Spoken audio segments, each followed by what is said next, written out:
Thank you for auditing the always positive new music review show hosted by a French professor who once again is in his beautiful bedroom studio at the Professor Skye lot. I'm going to be reviewing the album, People Who Aren't There Anymore by Future Islands, and I'm partly doing this because I can see the future. I've done this long enough now, and I'm lucky enough to have enough of an audience to, sometimes an album comes out and I just get a certain number of requests to review it. It's not like it's overwhelming. It's not 30, 40 requests. It's just 3 or 4 well placed with a certain amount of emphasis that makes me realize this album's going to keep coming back. People who like the music that I like, who watch this channel, are going to keep saying, Skye, have you checked this? Skye, have you checked this? Skye, have you checked this? And then it's going to be January, and I'm going to release a Lemon Twigs review and be like, oops, that was one of the best albums of the year. So I want to get way ahead of this thing and review this album, which is a particular kind of band. Now, this is a band that's hard for me to review. I'm thinking of, The National, Parquet Courts, Arctic Monkeys, Animal Collective, bands that got big and were young, hot, cool bands in that period of time between basically 2002 and 2018 when I didn't pay any attention to new music. Now these artists are basically in the rock sphere. If they were in the rap sphere, I can sort of catch up with them a little bit easier. But a band like this, I didn't know the difference between Future Islands and Lonely Island. I actually thought, oh sweet, Andy Samberg's come out with a new album. That's actually what I thought, because the cover looks like a hot dog. It looks like a hot dog with 3 people in the bun. And don't tell me if that's not what it is, because that's what I hear, okay? So it's this fun thing that I get to do on this channel, where because my ignorance is so profound, that this is the first time I've ever heard them. I have no frame of reference. I can tell just by looking at Tidal that they've done albums for over a decade, but in listening to them, I can't tell where they're from. I mean, I know they like hot dogs. They're from Hot Dog City, Frankfurt, I suppose. Speaking of Germany, I've been listening to this album with my family, as I like to do, and this is one of those rare albums where my wife likes it enough that she hopes I review it later. Because the later I review an album, the more we listen to it. She just loves this album. She is convinced they're from Germany. She's like, I've never heard people sound more German without speaking German. Now, that was her take. My daughter thought that it sounded a lot like Martin Sheffield Lickley from Comedy Bang Bang. Because the thing about this is, I love a band that has a thing, that has a very clear identity, a very clear, what are they doing? And this vocalist is so, hey, how's it going, everybody? Is there anything behind me? No, just the voice. You know what I'm saying? Is that kind of voice. What I heard is also British. I heard some almost like Robert Wyatt, who released this album, Comic Opera, 2008 maybe. That's sort of one of the best albums of the century. If you haven't heard it, it's absolutely amazing. But without even talking, I haven't even said what kind of genre it is, what kind of music is being played, because the singer is so upfront. The thing that he really does in marking this music is a very, very dangerous tool. It's perhaps the most dangerous tool you can have in the 21st century if you're an artist. He's earnest. He is not ironic. He is not goofing around. He is not singing in a way that's trying to cover something up. He is just a totally, totally out there, just singing his heart out, singing his soul out. It's kind of goofy. It's kind of overbearing. It's kind of overdone. But by the time you're done listening to it, you just end up loving it. It turns out he's not German, by the way. I try to do little research, if possible, because I think it's more interesting if I don't. Turns out they're from Baltimore. I don't think that's the part of Bavaria that's called Baltimore. I think that's actually Maryland. But while I'm trying to make these comparisons to what it is and what it isn't and all that stuff, it eventually came to me. As I'm listening to this and I hear this singer and one of these kind of down songs, and then it dawned on me. Now listen, maybe this is as stupid as listening to Greta Van Fleet and being I hear a bit of Zepp, okay? It might be that way. But because, and I will now say the word, synth pop, because this is synthesizer-based pop and rock and roll, there's so many bands that make synth pop and make synth rock, but not a single one of them has ever reminded me of the band that did it best. At least the American band that did it best. I'm of course referring to the Cars, okay? Once I understood that this guy's voice, like, oh wait a minute, catchy, melodic, synth-driven, rock, pop music with a lead singer who is, as the kids would say, extra, super extra out there. Is this guy joking lead singer? It all came clear. Someday I'm going to do a video. Tell me in the comments if you want to see this. I want to do a video about the trio of perfect Boston albums. Perfect albums by bands from the 70s in Boston. So it would have Cars, it would have the Modern Lovers' first album, it would have Aerosmith's first album, and maybe even Boston. But I don't know Boston well enough to know if that album's great. Anyways, that's what I realized, is that like this is just taking, and it sounds stupid, but I say it all the time, whenever bands sound like other bands, like if they can do it well, then have them do it. What's the point of revolutionizing the world if no one follows you? It's not even that they sound like they're trying to ape the Cars, but for really, truly, and tell me in the comments if there's other bands that make you feel this way too. Maybe, okay? But this is the first time I've listened to a band that scratched that itch, and not in an imitative way, but just in a spiritual. You know what? It's in the same way that Modern Lovers scratches the itch of the Velvet Underground, right? Like, it's not the same thing, but it scratches that itch, and there's clearly an influence. So yeah, it turns out they're from Baltimore. I don't hear any of the murder accent. It's sort of a COVID album, I think. I mean, people who aren't there anymore is like saying people who are dead. Is it not? Thematically, it's sort of like this weird mixture of like a love album, but maybe not the healthiest love.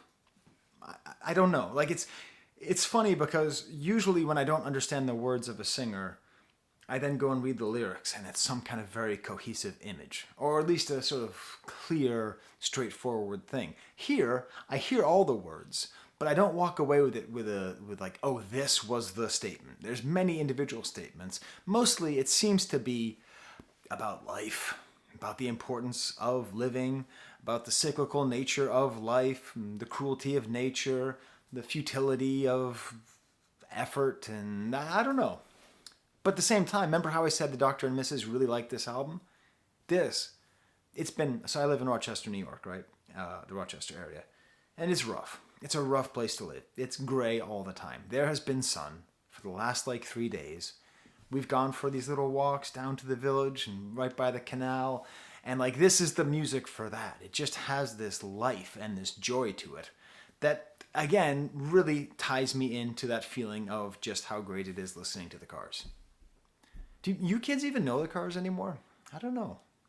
They haven't had a TikTok hit. And I don't think they were in Guardians of the Galaxy. So I think that's the Jesus Christ. Did I just go full boomer? Is this like Invasion of the Body Snatchers? I just implied that the only way young people know old music is if it's in TikTok or Guardians of the Galaxy. Man, if I could unsubscribe to myself, I would. Terrible. How am I going to dig myself out of that nightmare? Well, I'm going to start off with a peach, which is the stamp of the album. I meant to say I'm going to start off with the stamp, but the name of the song is Peach. Click above Frank Stella's masterwork right there. So, what makes this song great? Beato. New Order bass is just beautiful. Finnerty. The New Order bass that's here is very, it's almost note for note the beginning of a specific New Order song off of Substance. I don't remember which one. Again, you can tell me in the comments. Maybe it's off one of their other albums. But then it abandons that thing. And it has this sort of I don't know. The term that I came up with in my head is neo-baroque summoning salt keyboards, which is just goofy. I'm sure there's a better term for it. Summoning Salt is a YouTuber who talks about who talks about speedrunning records in video games, the way Panofsky described the art of Albrecht Dürer. It's unbelievable, the work that this person does. And he has this music, this kind of sweeping synthesizer music that this reminds me strongly of. But the thing is, they do all these layers, and there's just 3 of them, I think. As far as I can tell, the pictures I saw of them, there's just 3 of them.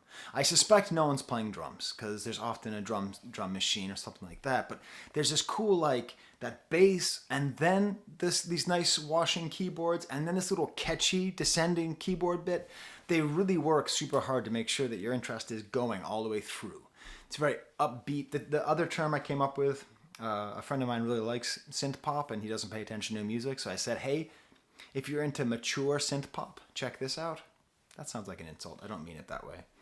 Very simple sequenced drums here. I think they're sequenced. It's hard to tell sometimes these days. Okay, Boomer. Over the top sing. Isn't it funny that saying okay, Boomer is itself okay, Boomer? I think I just shot the moon right there and sounded cool. So the singing is so over the top. It's just great. Life is the reason I'm still holding ground. Okay, there we go. Life is the reason I'm still holding ground.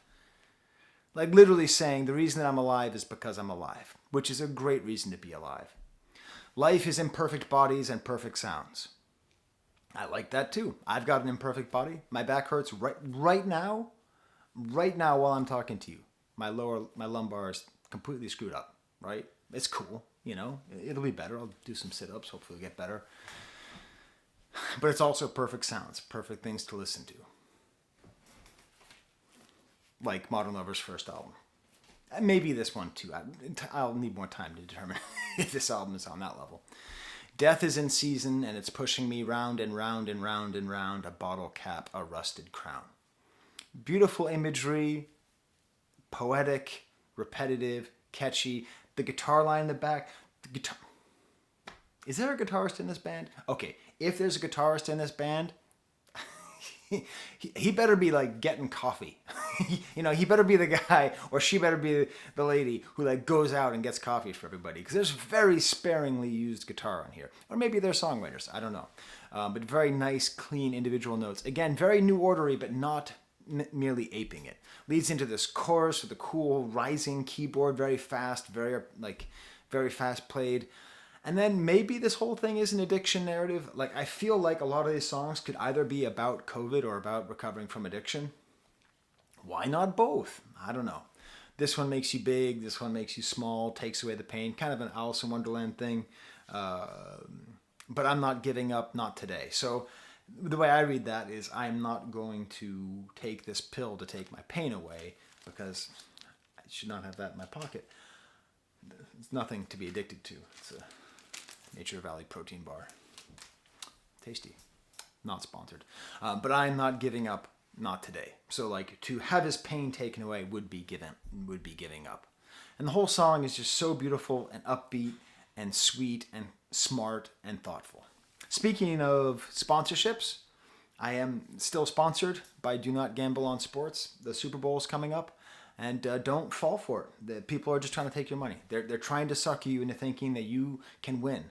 Nobody wins in gambling except for the people who are providing the gambling service. Okay? It's class warfare, and you're always going to lose. And if you want to watch the big game on Sunday, that's the final of the African Cup of Nations. Hopefully, Chancellor Mbemba will be playing. We'll find out today. Well, yesterday, if you're watching this. Smash like bucket. Subscribe. If you want to tell me that you like this video and you want to say something and you want to engage with me in a way that's really helpful, but you don't really know what you want to say, you can just put in the letters AVAA, and I will heart every comment that has that in it. That's my little tradition. So let's go through the rest of the album a little bit quicker.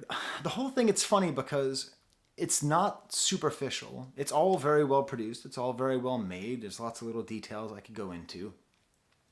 But at the same time, I could stop right now and just be like, and that's the album. Like, it's got that quality to it.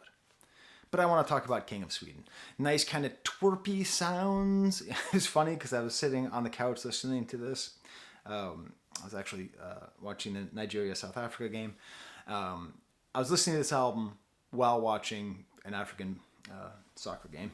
That's how I roll. Hey, if you're never diagnosed with ADD, it means you don't have it.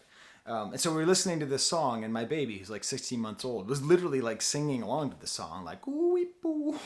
Like there's something about this cool keyboard sound that's very childish. Very simple drum beat. Sounds like the bass is being played by a pick, blaring keyboards. It goes fast and diminishes. And then the first line is, I was on the F train, and I was just like, F train, fuck train. Damn it. I don't want to hear an album about New York City by a bunch of middle-aged rock stars. I don't want to hear about going down to Soho. I don't want to hear about a party on the Battery. I don't want to hear about a Park Slope get-together. I don't want a goddamn middle-aged rock band that lives in Brooklyn. I can't do it. I can't do it. And then the next line is, I was on the M1. Whew, okay, good. That's not what this is about. M1 is a highway, I believe, in England, somewhere in Europe. Point is, the whole thing wasn't about, but that's how I feel. If I hear like a rock, like I felt that way about Parquet Courts, and I love that album. Their last album is great, but still, there's only so much like world weary New York tales I can take from dudes around my age or 10 years younger, and just leads really majestically into this chorus. And just, I almost called you dude, not just dude, you, dude. Lady dudes, dudes, non-binary dudes. Like, the way he sings, you are all I need. It's awesome. It's great. He's really going for it, you know? He's really going for it. And let's be honest. There's a little bit of Bowie, right? Bowie goes for it. Bowie doesn't hold back. We don't laugh at Bowie because he's Bowie. But if you heard Bowie for the first time, you know, if you heard like Sound and Vision for the first time, like you'd be like, get the hell out of here, weirdo. But because it's Bowie, you know, that's great. I need to stop saying, you know. The second verse, although Paul McCartney says you know all the time. If you ever want to do a good Paul McCartney impersonation, just say you know all the time, you know. The second verse is great because the keyboards keep getting increasingly derpy and kind of like swingy and off kilter. And then he makes reference to the King of Sweden. This is Cab Calloway. This is his album Minnie the Moocher, his song, an album, a compilation that includes the song Minnie the Moocher, the song he's best known for. Frederick Douglass was born in Baltimore and then died and lived in Rochester. Cab Calloway was born in Rochester and then lived and died in Baltimore. So I don't know. I don't know if this is like a Baltimore connection, because there's a lyric in the song Minnie the Moocher. She had a dream about the King of Sweden. He gave her things that she was needing. He gave her a home built of golden steel, a diamond car with platinum wheels. Hidey, hidey, hidey, hidey, hidey, hidey, ho. Right? I don't know if that's what this is a reference to. It's a pretty obscure reference. But then you keep listening to it, and you think, oh, well, that must be the most obscure reference this could possibly have. And then he says 7 alligator 7, which I just listened to Meat Grinder and studied Meat Grinder for like the first time like a month ago. And that was one of the lyrics I was trying to figure out. And now this guy's saying it. What's the connection between these guys and this guy? What?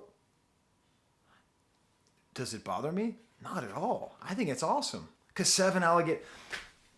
MF Doom, like Ghostface Killer, is just capable of just saying stuff, and you're like, what the hell does that mean? I don't care what it means. You can give me a paragraph of what it means on Lyric Genius, that this means that and that means that, or whatever. Mock-Hami, same basic thing. Boldy James, this is that, that's that. But when you have people who really just mess with language and give you a sentence like 7 alligator 7, it doesn't mean anything. It can mean something, but it doesn't have to. So awesome. More. I want more white dude rock and rollers quoting random rap songs. It's not appropriation. It's not cheesy. It's just cool and weird. Next track is called The Tower. Nice kind of blinky keyboards. Very inspirational. I'm telling you. Oh, this is okay. One of my biggest problems since I started this channel is people who release albums of the summer in like late August. Like, so many summer albums are not released in the spring. This album is a spring album that's released in the winter, which is perfect. You know, when things really start to get warm in like 8 months from now, if you live in Rochester, you live in the Rust Belt up here with me, Snow Belt. But, you know, when it gets to be nice out there, oh, I'm totally going to get this album, by the way. My Patreons, they give me money. I'm gonna buy this album. If for no other reason, I just like the cover. It's 3 dudes in a hot dog. Super sweet 80s. Oh shit. I hope the cover isn't like really meaningful. It's about like people that they lost. I apologize. If the cover is not 3 dudes in a hot dog, I refuse to look at it more carefully because my image of it is much funnier. We're all trying to find the guy who did this. It's a very sort of sweet, like 80s drum machine sound, great ethereal, oddly goth lyrics. When a boy who played with razors met a girl who opened cages, all the birds flew through the graveyard, and their laughter was contagious. It's not my life, right? I can imagine some kind of emo thing there, but it's a beautiful image. The boy, the razors, open cages. Great lyrics, a little bit obscure. Deep in the night, more synthesizers. This was the first song where, because it's a slow song, that's where, and just again, this album is completely perfect. Like every single song is like a number one hit with a frickin' bullet, you know? I'm trying to think. Well, actually not even in this album. I think what I'm thinking of is actually off this album, right? Let me see here. Can't even see all their cool covers. It's on this album, right? Jeez. No, not Magic. Well, anyways. No. It's very much like Who's Gonna Drive You Home, that feeling. Which is an odd thing, because that's the song that I thought I didn't like by the Cars, but I actually do. The sort of atmosphere and the mystery of it. Deep into the night, you know I miss you more when I'm stuck inside. This might be COVID-y, right? Another one of these things that might be COVID-y. So I gotta put this back there. Who doesn't want to see this album cover, you know?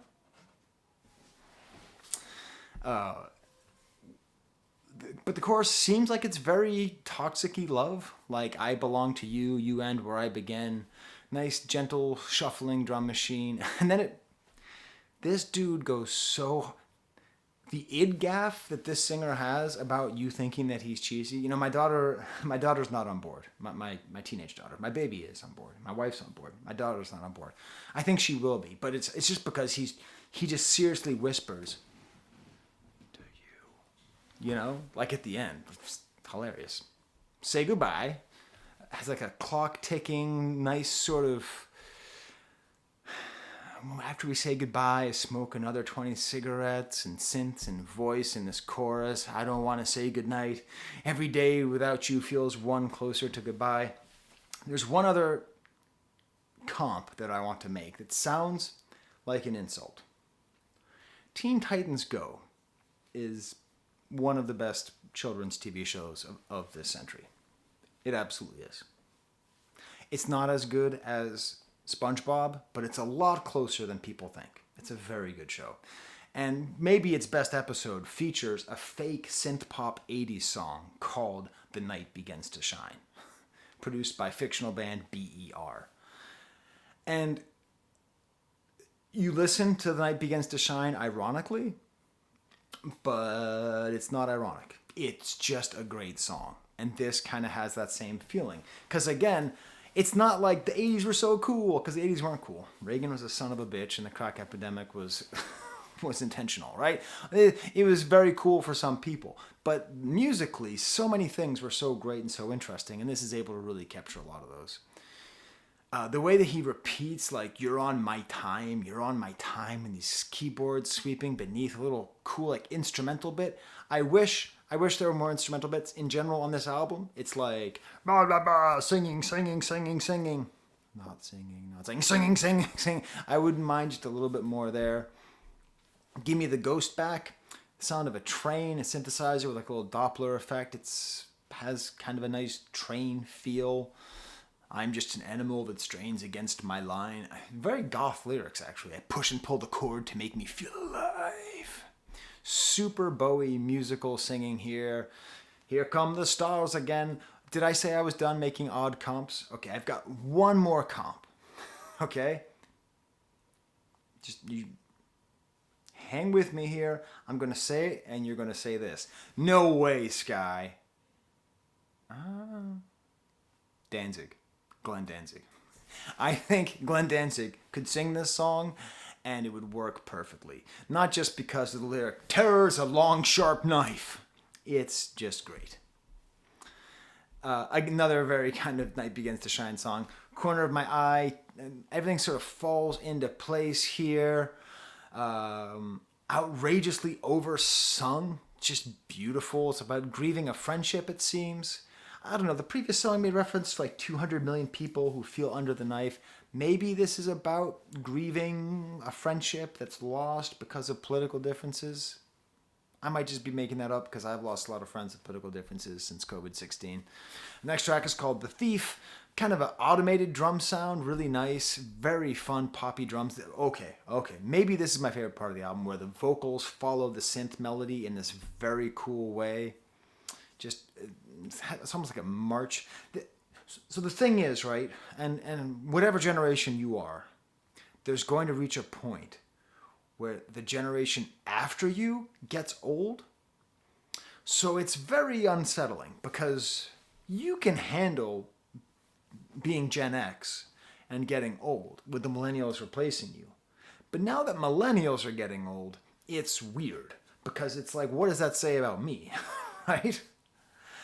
I'm just one step from running for president. That's how old I am, you know? Political.